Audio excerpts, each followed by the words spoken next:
And welcome to Asiaville Hindi. मेरा नाम मोहम्मद ताहिर है और मैं यहाँ प्रेस क्लब में मौजूद हूँ, जहाँ पर एक प्रेस कॉन्फ्रेंस का आयोजन किया गया है। दरअसल जो दिल्ली के पटेल नगर के पास एक कठपुतली कॉलोनी थी, वहाँ पर आरोप है कि जो वहाँ मजदूर तबके के लोग रहते थे उसे डीडीए ने हटा दिया है और अब उनको ट्रांजिट कैंपों में भेज दिया गया है, जहाँ पर ना पानी की सुविधा है ना दूसरी सुविधा है, बल्कि उनकी जगह पर बड़े बड़े बिल्डरों को वहाँ बड़ी बड़ी इमारतें खड़ी करने के लिए उनकी ज़मीन दे दी गई है। कई बार उनके आरोप लगा कर कि ये यहाँ लीगल नहीं है, ये नहीं है, लेकिन अभी जो ट्रांजिट कैंप है वहाँ की हालत भी, जैसा इन लोगों ने बताया, कि वो बहुत अच्छी नहीं है। तो उसी को उन्हीं जो ये सैकड़ों परिवार बेदखल हुए हैं, उन्हीं को न्याय दिलाने के लिए यहाँ दिल्ली के प्रेस क्लब में एक कॉन्फ्रेंस का आयोजन किया गया है।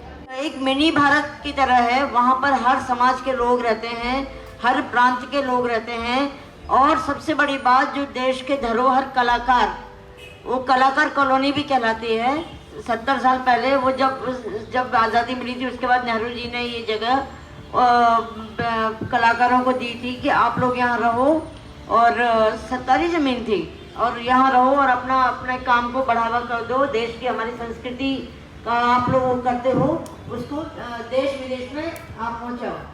और उसके बाद ये जो है पीपीपी का नाम लेकर के डीडीए ने एक नया खेल इन लोगों के साथ खेला कि कुछ परसेंट जो है वो हिस्सा कठपुतली कॉलोनी वालों का है, कुछ परसेंट हिस्सा डीडीए का है, या उसको वो अपना यूज़ कर सकते हैं।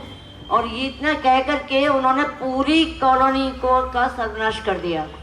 आप लोग जो हमारे मीडिया के भाई हैं, उन्हें भी ये पता होगा अच्छी तरह से कि सर्वे के नाम पर कितनी बार सर्वे हुए हैं उन परिवारों के। कभी कोई कमी बताते हैं, कभी कोई कमी बताते हैं, कभी बाई चांस कोई परिवार नहीं है, किसी आकस्मिक दुर्घटनावश कहीं बाहर गया है तो उसको बिल्कुल रिजेक्ट कर दिया, उससे हटा दिया, लिस्ट से हटा दिया।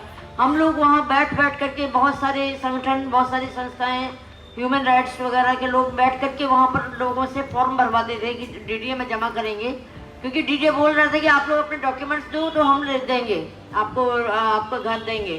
सरकार तो बहुत बेचारी, बहुत दयावान है, किसी को उजाड़ना नहीं चाहती। और उसी सरकार का ये नतीजा है कि डीडीए और रेहाजा जो बिल्डर है, उसने मतलब झूठ पर झूठ बोल के और धीरे धीरे सारे परिवारों को उसमें से काट दिया। मुझे लगता है कि बहुत ही कम परिवार ऐसे होंगे जिनको उस नया वो बना रहे हैं, महल बना रहे हैं, मॉल बना रहे हैं, बाजार बना रहे हैं, क्या बना रहे हैं, उसमें मकान मिले होंगे। क्योंकि ये इतने पढ़े लिखे नहीं है क्या खुद उनके पास घूमे फिरे या अपनी परेशानी, अपना दर्द उन तक पहुंचाए।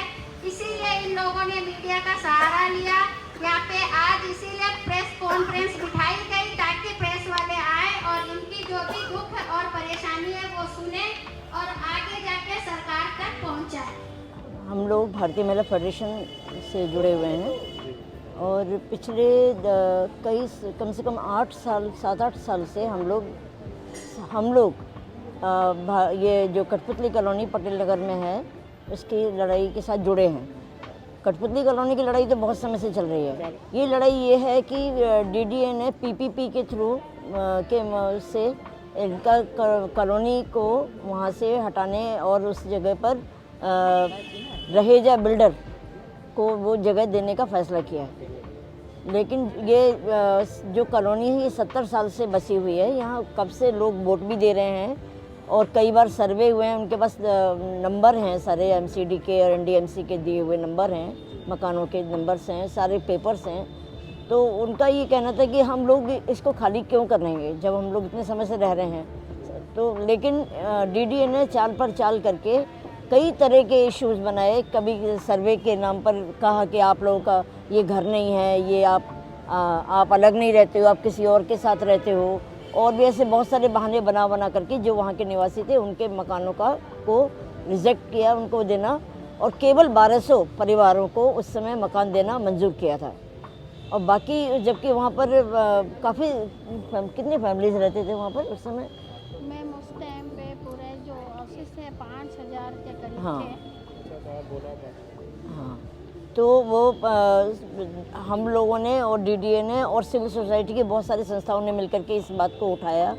इस बात के लिए कई एमपी से मिले, ये मंत्रियों से मिले, एलजी से मिले, और अर्जुन ये केजरीवाल आप पार्टी है, हम पार्टी, और प्रेसिडेंट से, गवर्नर से, सबसे यहाँ के डेलीगेशन जा करके मिले हैं।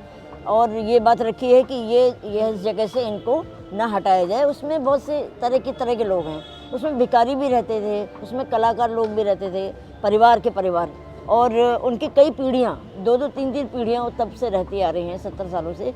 और इसके अलावा सभी प्रदेशों के लोग, उसमें फिर कामगर भी लोग थे जो कि घरों में जाके काम वाम करती हैं, छोटे मोटे काम करने वाले, छोटे छोटे ठेले लगाने वाले, छोटे छोटे सब्जियां बेचने वाले, हर तरह का। लेकिन वो तबका वो है जिसको वो लोग उस सेंटर प्लेस में दाग समझते हैं कि क्या ये लोग रह रहे हैं यहाँ, गंदगी मचा रखी है, ये है वो है।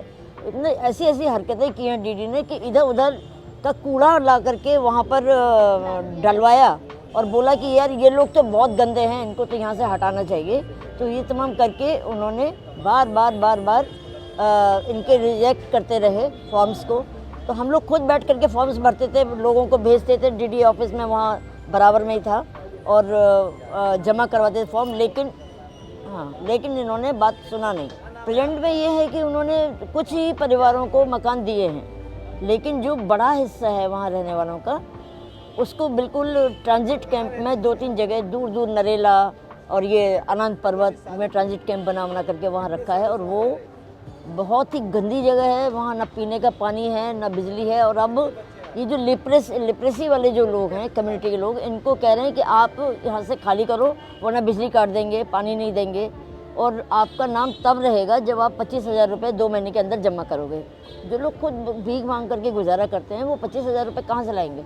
तो इसी के लिए ये प्रेस कॉन्फ्रेंस आज किया गया कि लेप्रेसी कम्युनिटी को तो कम से कम जो 42 फैमिलीज़ हैं, उनके बारे में जीडीए को सोचना चाहिए और उनको घर देना चाहिए, और कम से कम ट्रांजिट कैंप से तो बेदखल ना करें, ये हम कहना चाह रहे हैं।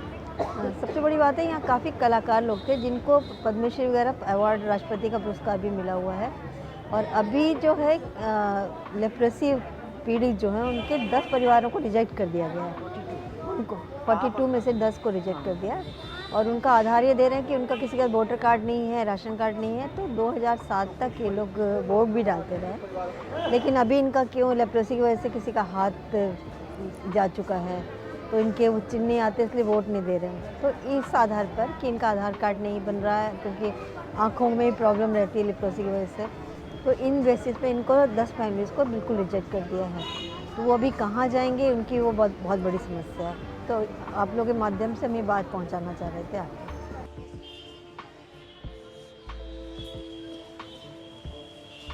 मेरा नाम दिव्या है।